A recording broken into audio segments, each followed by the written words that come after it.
Hi, my name is Suzette, and I'm sorry I can't be there.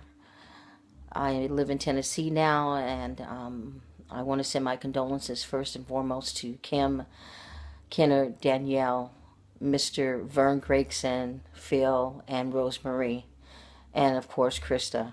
Um, you guys were my family and still are my family, and I know that I used to tease Dan about if he died, I would do his eulogy. So here it goes, and I don't know. I'm gonna try to do this and see what happens. So, like I said, I'm Suzette, and I was friends with Big Dan for about 12 to 13 years, maybe longer. I can't remember real well, but we were friends for a long time. We did a lot together. I met him through a mutual friend.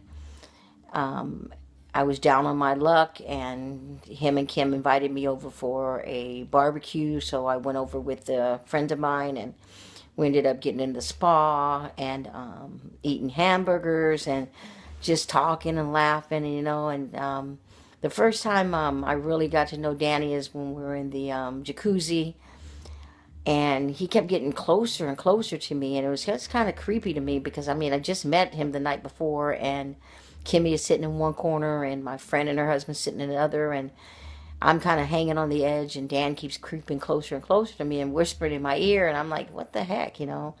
So he got out, went to go get something, and when I took my friend in the corner and said, hey, why does he keep getting closer to me? What are they, swingers or what?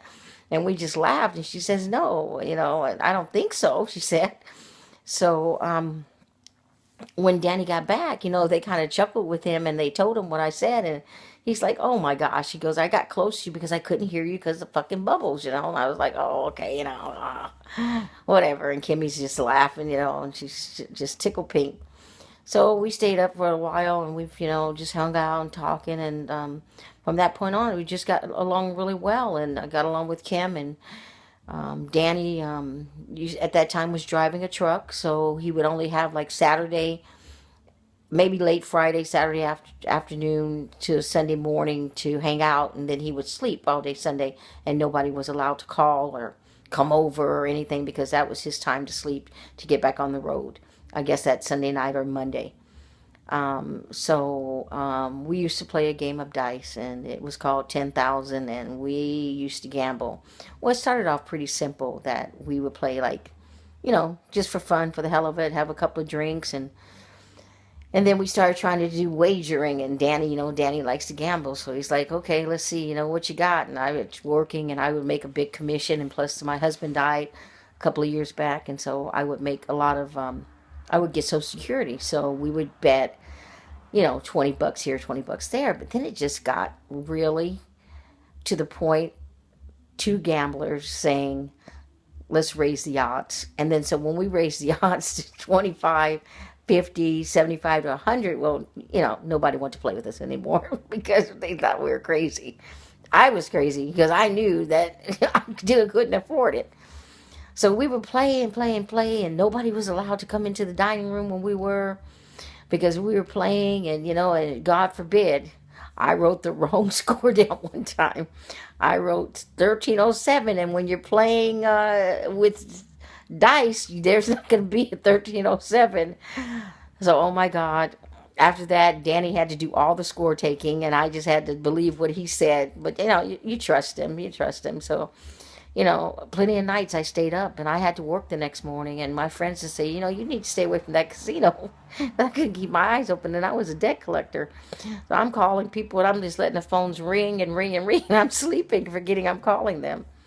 So anyway, we did that for a while, and then Danny started getting sick, and he couldn't hang out too much. He started getting off work, and that he's got diagnosed with that neuropathy, and that was very painful. He had it across his the chest and his back and his legs, his feet, and his hands. So he had a hard time, and sometimes he was up for playing, and sometimes he wasn't. And you're just friends, so you got to kind of just deal with that.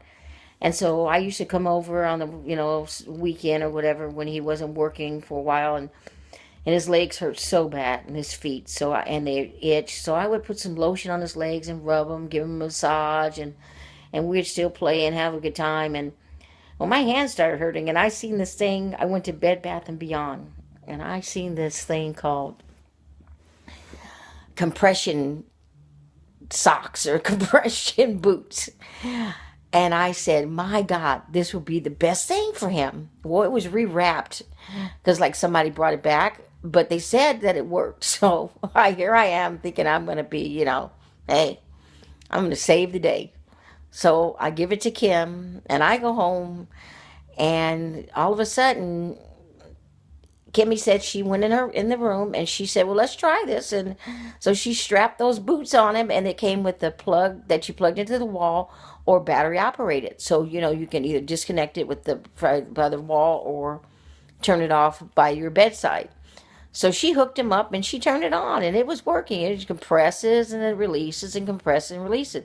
So she figured she'd leave it on for about 10, 20 minutes and she'd go in the garage and have a cigarette. Well, needless to say, Danny started screaming from the top of his lungs, screaming, "Get this shit off of me. What the fuck, you trying to kill me?" And Kimmy, she goes running back to the room, and he's screaming from the top of his lungs. He can't reach to unplug it because the compression things kept squeezing his legs. He said his toes were going to pop off, and he couldn't reach to turn it off manually. So he was so mad. His toes, he said, they were going to pop off, and he was so pissed. Well, needless to say, I got those wrapped back up and sent home with me. And I better not ever try to bring nothing else that was going to work like that. But I didn't know, I didn't know. I was just trying to be helpful. And so we just went back and forth and did crazy shit. And we would stay up for wee hours of the morning and just play dice and drink. And me and Kim would dance around the table to Boy George. And I can't remember that other song that me and Danny used to like. Oh my God, I can't even think of it. I can't even think of it. But we had some good times. And I remember meeting Dan's dad, Vern, and Phil and Rosemary, and I was known as the person that was down on her luck, and I felt just like family. And Kennard and Danielle and Krista, and